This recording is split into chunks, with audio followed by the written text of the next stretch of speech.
Our second call is going to be Javier. Javier is a chap coming out of Florida.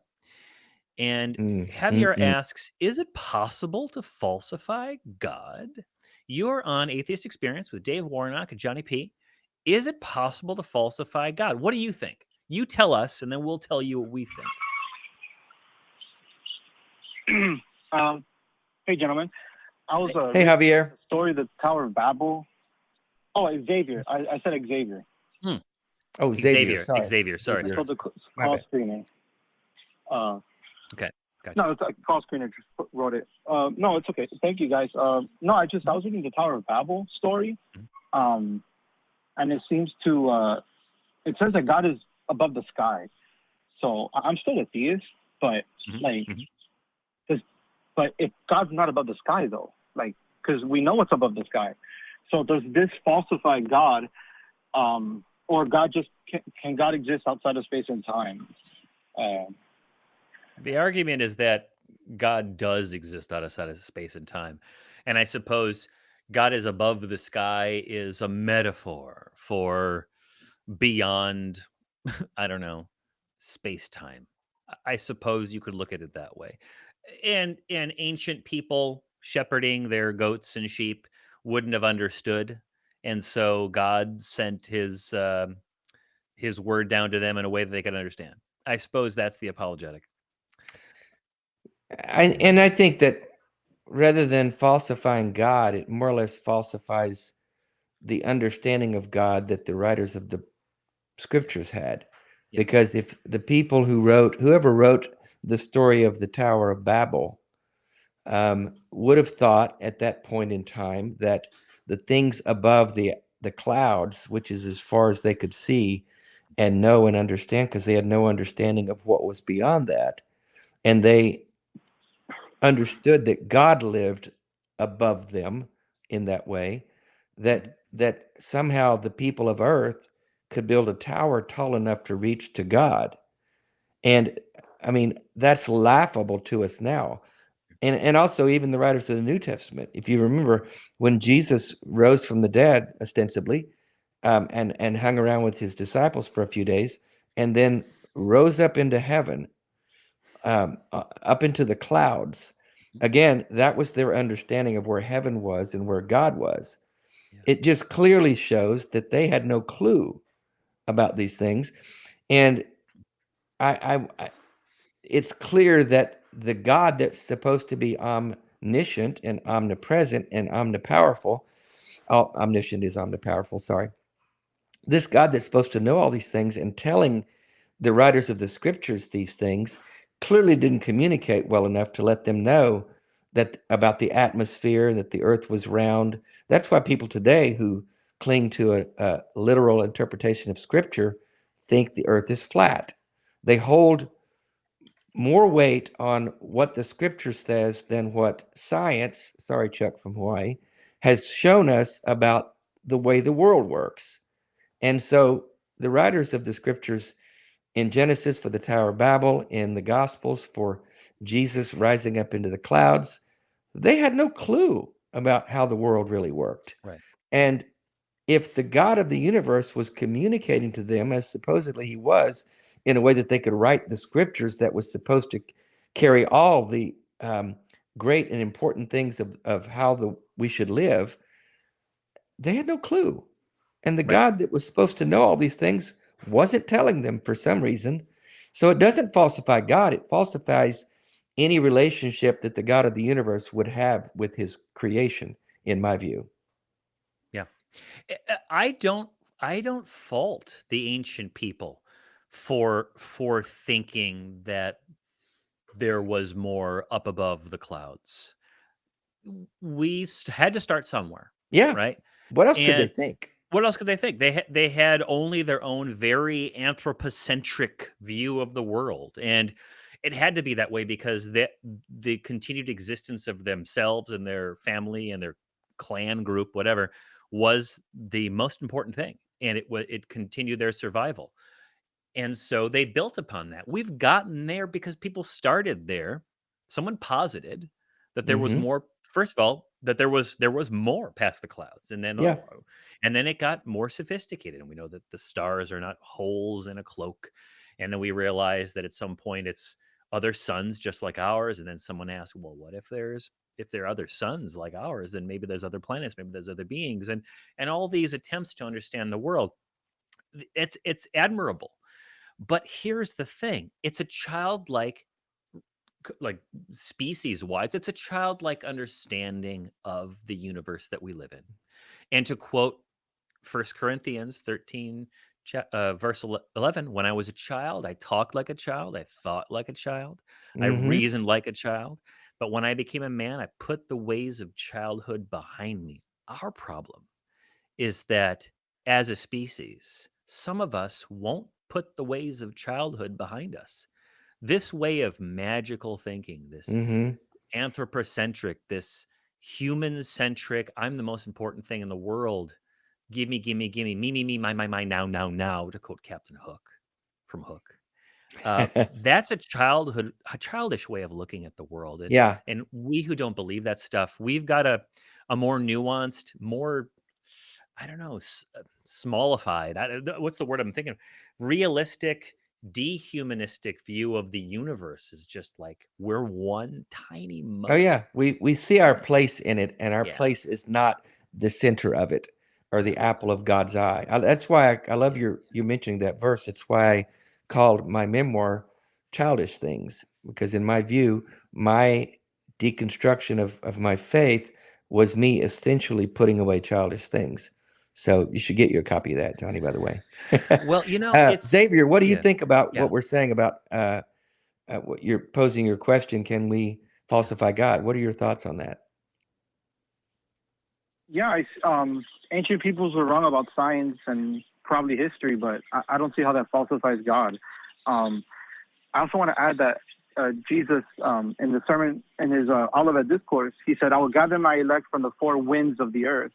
So it seemed like Jesus believed in a flat earth, but I just don't see how this falsifies, like, that there's a divine deity that will send us to hell when we die.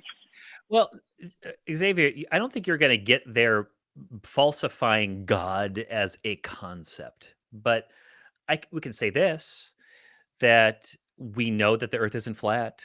And so the four winds of the earth, or whatever that might be, you can falsify that understanding. But I think that what you end up getting is a God of the gaps, is the concept of God that is put forth by the biblical writers, philosophically, scientifically, socially, moralistically, or morally, keeps on retreating when we know Mm-hmm. more about the world we live in. We know how humans interact, and is always on his heels.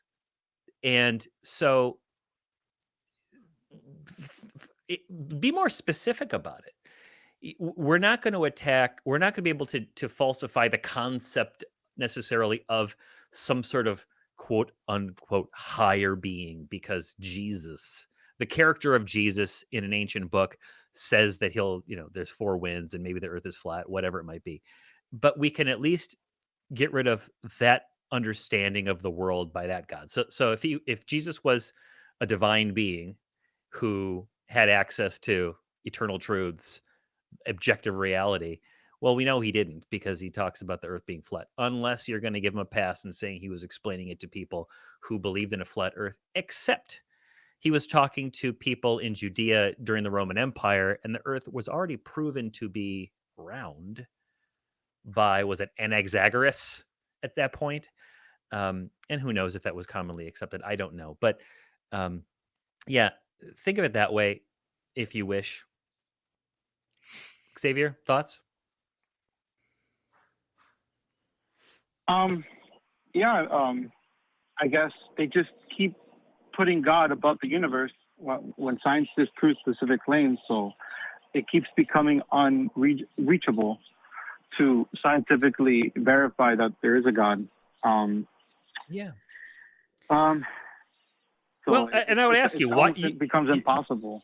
You're listed as a theist, Xavier, on our call-in studio, okay, on our program that has called. I am. So why do you believe? Why do you believe that a God exists? I'm scared of hell. Oh, okay. All Uh, right, all right. Are you afraid of? Are you afraid of? Did you see Big Trouble in Little China? no. It's a good one. The hero of the story keeps talking about various Chinese hells. The hell where this happens, the hell where that happens. It's pretty funny. But are you afraid of the multitude of Chinese hells?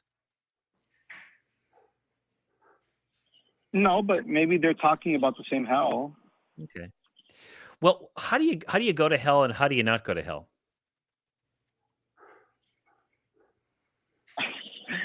by by disagreeing with the wrong churches. I see. Um, And how or would you disagreeing determine? with certain religions. Okay. So how would you determine which one is the right religion? Looking at it objectively, Um, not from the perspective of being raised. Were you raised Christian or something else? Christian. No, I'm a Okay. Roman Catholic. Okay. You were Okay. a Roman Catholic, been one since the day you were born? Yeah, well, the day I got baptized as a newborn, as a toddler, as a baby. All right. Back up from your Catholicism, because I was raised Catholic as well. All right. Altar boy, communion, confession, uh, confirmation, the whole deal. Right. Although I didn't really believe by the time I was confirmed. I did it for my mother's sake, which was, hey, Mother's Day. It was a mistake, but harmless. Okay. Back up away from your upbringing, if you would. Create a little alternate universe, all right? If it makes you afraid to do that, because we've had callers that are afraid to even question because God's going to burn them for all of time. But pretend that we're in a thought experiment over here, okay? You are a human being. You have heard of the concept of hell. You don't want to go there because we pursue pleasure and we avoid pain, okay? How would you, objectively speaking, select which religion to follow? How would you do it? Which one has the most valid claim to authority? All right. I think that would be the most likely true. Okay. Not with certainty, but yeah. No. And Beyond do a you think reasonable that's doubt. Catholicism, based upon the history of Catholicism? You think the Catholic Church fits that criterion? yeah, it's not just numbers. It's a certain validity, like a certain cohesion. Like they've managed to keep the most number of followers due to its own authority. Do you know Okay, how well- they've kept that, Johnny? I mean, Xavier? I want to know. They've kept that by keeping people afraid of hell, like Well, you. Xavier, is your argument that the reason why Catholicism is the most valid is because it's been around for about 2,000 years, give or take, right? In one form or another, but the form of the religion is pretty much the same as when it started, and it has 1 billion followers. Is that your argument?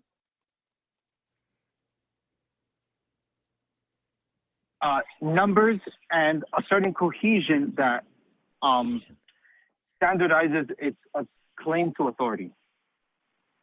Okay. Cohesion. What do you mean by cohesion? Like they have the least amount of split offs. They maintain its essential core doctrines in a succession, like an apostolic succession. Okay, hang on a second. The least amount of split offs. In the beginning, we had the Catholic Church, or we had the church, right? And Peter and all those guys, right? But then we had split offs. We had the Arians, we had Manichaeists, we had Dave. You could probably name off a few more. Pelagianists. I think those are some split offs too from the original church. And then we go farther along. We've got Martin Luther split off. We've got the Presbyterians and Pentecostals and There's 6,000 denominations of Christianity. Sounds like there's a lot of split offs. Mm-hmm. Xavier, aren't there a lot of groups that have split off from the Catholic Church, right? Yeah, but it still remains the largest. So what? It's the largest. What's the largest beer in the world? Let's say it's Budweiser. Okay, let's just say it's Budweiser. Does that mean Budweiser is the best beer? objectively speaking, I don't think anyone's really going to say that. Xavier, do you say you're a Christian or a theist, a Catholic, because you are afraid of hell? Would you say you love God? I'm supposed to. But No, if do you're you starting do with you hell, it's a complicated relationship. do you don't? So you'd say I you're not, because the obey first God. commandment is to love the Lord God with all your heart, soul, mind, and strength. Do you say that you do that? Is that something you can adhere to? Yeah, I've been loving Him my whole life. Okay, Like but are you? to? No, I'm not saying how good of a person, how well you keep His commandments, that kind of stuff. All Christians that I know of say, "Oh, we all sin." Nobody's perfect. I'm not talking about that. I'm talking about a relationship here. Would you? I don't know if you're a father or not, but imagine a son or a daughter of a father or a mother only loving that father because they're afraid if they didn't, that father would cast them into some burning basement somewhere for eternity because they didn't please them the way that they should have. That is an illustration of the kind of relationship you're describing to me between you and the God that you claim to love imperfectly. Would that be fair? Yeah, that sounds about right. Do you think that's a healthy relationship? Is that the kind of relationship you would want with one of your children or any child on the earth that you would want for them and a parent? And if that's the only thing keeping you in that relationship, I would say you need to really take a hard look at that and ask yourself, is that the best way to live the one life that we know we have? Because it doesn't sound like you're getting much out of it. And it doesn't sound like God's getting much out of it if the only part of it that He's involved in is watching you to make sure you don't mess up enough that He throws you into hell. That's a terribly toxic and abusive relationship. And I hope you can see that. And I hate that you live your life and maintain a relationship with this God figure based solely on the fear that He would throw you into hell if you didn't. If you'll take a step back, as Johnny was suggesting, I think you'll see the concept of a hell in some other netherworld, of some place of eternal torment, of whatever kind you want to call it, is incredibly remote. The idea that even exists.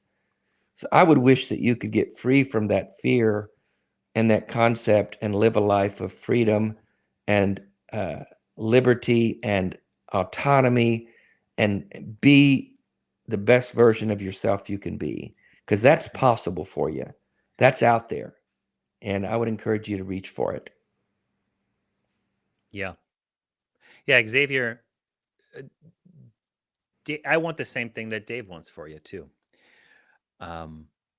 It's probably going to be a difficult path, but we encourage you to really evaluate whether you are convinced by the claims of Catholicism because they're legit. And I'm sorry, sheer numbers and the fact that they've been around for a long time ain't going to cut it. There's a lot of bad ideas have been around for longer than that. Mm-hmm. And you reject those. But that you're afraid. Fear is the mind killer. If you can step away from the Yeah. fear of burning forever, and really evaluate the claims of Catholicism, you may find that they're not very good, and that's how you're afraid to really critically analyze it. And reject the claims of it, or at least say there's not enough evidence for it. I Yeah. personally don't want to live in a universe where whatever mistakes I may make over the next 50 years, if I'm lucky, right, will determine how I spend all of eternity, that I burn, skin melting off of my bones, the torturous thirst, flames licking, the insides of my whatever. That just sounds terrible. Or I live in paradise with a deity that requires perfect obedience forever. Forever. Can never think that there might be something better, that I must be a prisoner of the divine warden. And if I don't, I'll get sent down to hell. That's just awful. It's just There's a life, awful. yeah. There's a life beyond all of that. There's a life of Yeah. freedom, Xavier. There's an organization called Recovering from Religion. You can find it online, recoveringfromreligion.org. There's agents, chat people you can talk to. I would encourage you to reach out to them and talk to them about, I mean, you may not be ready today, but one day maybe you are ready to examine and think through some of these ideas that you've held your whole life that, in my view, and apparently it's keeping you in bondage and to a really masochistic God figure. And I really am sad about that for you. And reach out to Recovering from Religion, talk to the people there. You can have, there's a lot better way to live, bro. Really, really and truly. I don't want that for you. Yes, Life's too short. Indeed. Dave, Thank you, well guys. said. I don't think you guys. Yeah, I think you guys are good people. I don't think you deserve hell either. I don't think any of us do. I just. That's why it's not real. It proves that there is one. It's fake, dude. Yeah. It's not real. I Nothing know proves that there is one. Yeah, I'm making a not claim. There. It's not there. Nobody deserves it. Yeah. Nobody's going there. It's a made up thing to keep people in line. That's it. Don't worry, you're not alone. People have been spooked by hell for 2,000 years, longer than that. So you're in a long tradition of people being sold this. You're not the only one that's been duped. It's a long running it's a long running prank that keeps people like you in line, and it's worked for you. And I'm just telling you, bro, you can get free from it and let that thing fade in the background. Yes. Xavier, we're going to let you go. Take care, bro. Call back. Share your thoughts in the future. We want to hear from you. Good luck to you in your journey. Okay.